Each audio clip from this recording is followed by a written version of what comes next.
कार्बी आंगलोंग है।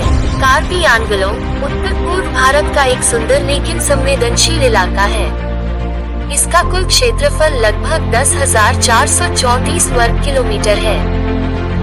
यह एक छठी अनुसूची 6th शेड्यूल क्षेत्र है, जिसका मतलब है कि यह क्षेत्र विशेष रूप से आदिवासी समुदायों के लिए सुरक्षित किया गया है।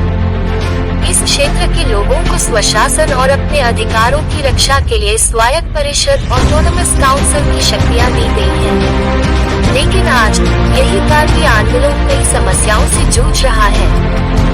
आदिवासी जनता को जिन अधिकारों की गारंटी दी गई थी, वे धीरे धीरे कमजोर होती जा रही हैं। स्थानीय नेता CM, MP और MLA अपनी कमजोरियों और उदासीनता के कारण इस क्षेत्र को सुरक्षित नहीं रख पाए। आज कार्बी आंगलोंग की जमीन का लगभग 50 हिस्सा गैर आदिवासी लोगों, बाकी लोगों और बांग्लादेश से आए प्रवासियों के कब्जे में जा चुका है।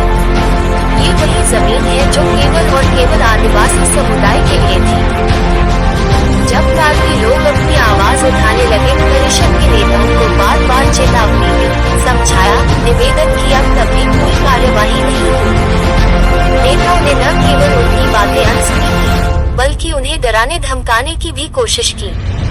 इस निराशा और अन्याय के बीच कार्बी लोगों ने एक बड़ा फैसला लिया। उन्होंने अपनी जमीन, अपनी पहचान और अपने अधिकारों को बचाने के लिए खुद एक कदम उठाया। अब हर रोज वे अपनी मित्र को बचाने की लड़ाई लड़ रहे हैं, शांतिपूर्वक लेकिन दृढ़ता से। वे फिर से उम्मीद कर रहे हैं कि उनका क्षेत्र, उनकी संस्कृति और उनका अस्तित्व सुरक्षित रहेगा।